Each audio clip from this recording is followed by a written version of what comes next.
Hi, my name's Gemma, and in 2020 my life was going great for me. I had just spent a month travelling Washington and New York. I had just got married to my boyfriend. We'd been together for 11 years. We were having such a good time. I loved spending time with my niece and nephew, and we were hoping to have children of our own one day.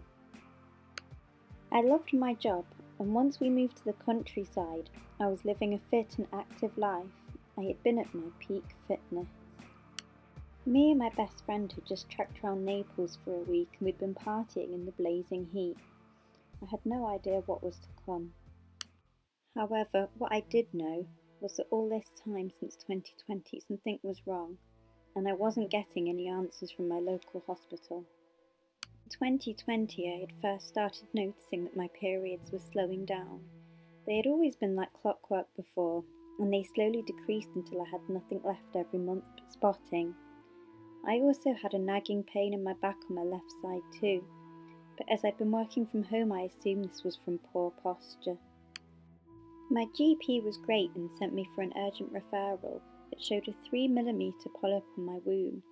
However, due to COVID and the hospital believing I was too young, they did not see me as high risk and told me I definitely would not have cancer at my age. Finally, in June 2022, after insisting on a third optional hysteroscopy, thanks to God the polyp fell out by itself, and at this stage it was 11mm. 3 weeks later I was called back into hospital and I was told I had cancer. I was terrified. I was given a booklet with a woman who looked much older than me on the cover and was sent home within the hour. I had no idea what to think. After several scans, I was then told that my womb cancer had not spread and was stage 1. This was a massive relief.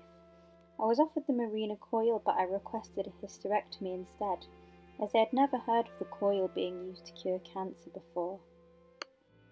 I wanted my eggs frozen, in the hope that I could still have a family. However, when I went to the central IVF centre, the radiology nurse put the camera on my left ovary, and she told me she was not comfortable freezing my eggs. She had spotted an 11mm solid cyst in my ovary. It was solid and had blood flow. She thought it was ovarian cancer. She straight away ordered a C125 test, which is a biomarker for ovarian cancer, and it came back double the levels that it should be. As the hospital team had missed this on all of my scans, I was left devastated all over again. I can only credit the radiologist with saving my life, as the consultants were going to leave my ovaries in. I wanted to have my hysterectomy as soon as possible at this point. I made the difficult decision to have my hysterectomy awake under spinal anaesthesia. I tested positive for COVID the week before, and I was determined that I wanted to breathe manually. So I went ahead and had my womb, my left ovary and fallopian tubes removed. I couldn't feel anything during the surgery, even though I was awake, but I was only given 1 cup of Oromorph after my surgery, as no doctor was present on the ward to sign the prescription off for pain relief. I was in agony, and on top of this, our dear Queen was about to pass away, and I was so unwell I could barely take it all in. After my hysterectomy, I had to inject myself every day for 40 days due to having COVID. I had so many painful bruises. Still, with lots of love and support, I did make a quick recovery, and finally I was called back in 3 weeks later. Unfortunately, the cyst was confirmed to be positive for ovarian cancer, and I was diagnosed with 2 separate concurrent cancers, one in my womb and one in my ovary. This has a 0.004% chance of occurring coincidentally like this. This time I wasn't given a booklet on ovarian cancer, as the nurse said it would just scare me too much. After my diagnosis of ovarian cancer, I was transferred to the Christie Hospital, who I have to say were absolutely amazing. I was due a new operation and I was completely terrified, as this one was going to be bigger and the cut would go vertically up my chest. So the Christie did a second and more thorough operation. They removed my omentum, my right ovary and some lymph glands. Thankfully, no further cancer cells were found and both cancers were finally graded stage 1. This was nearly 2 years after my polyp was first spotted. I had lots of pain relief this time and was up and walking the next day. However, I knew that my journey wasn't over at this point. After the operation, my oncologist came and told me that I would need chemotherapy, as unfortunately my ovarian tumour had ruptured. I now have two really big scars, one going up and one going across. But once again I recovered from surgery quickly, and I cannot wait to get a tattoo around my scar. My final mountain to climb was the 6 rounds of chemotherapy.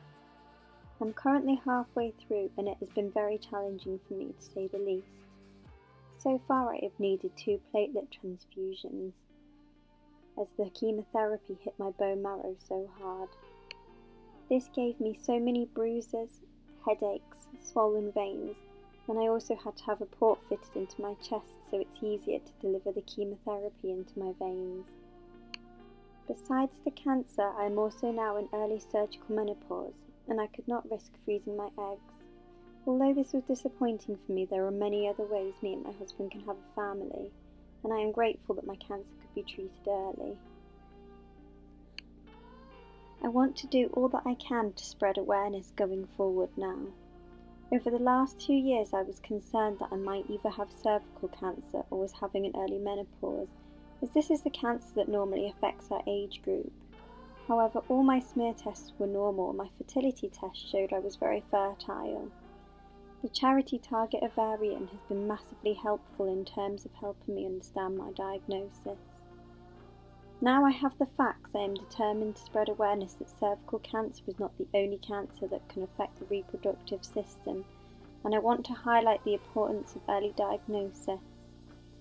I would like everyone to know that if you have any unusual symptoms such as bloating, missed periods, needing to wee more often, please insist on getting both a transvaginal scan and a C125 test together, as this is the best way to diagnose ovarian cancer. Doctors are sometimes hesitant to use a C125 test, as the results are not always 100% accurate, but we do as women have right to the test if we have these symptoms. For me personally, this test told me more about what was wrong with me in 2 hours than 2 years of painful and invasive procedures, and I believe this is the only way we can make headway with getting this disease diagnosed early. In her latest book, This Won't Help, socialist Dr. Big makes the good point that women are commonly characterised as being overly anxious. Endometriosis, for example, affects 1 in 10 women. This is exactly the same ratio as diabetes. Equally, women also have a 50% higher chance of receiving the wrong initial diagnosis following a heart attack. When are women going to be taken seriously and investigated properly rather than being gaslighted and fobbed off with just period pains and menopause? I hope and pray this situation soon improves for all of us. As for me personally, with lots of love and support, I am feeling strong and optimistic about my future. The doctors have said I should make a full recovery, and I am grateful to God that despite all the hold-ups it was still caught early. Thank you so much for watching, and I would be happy to answer any questions in the comments.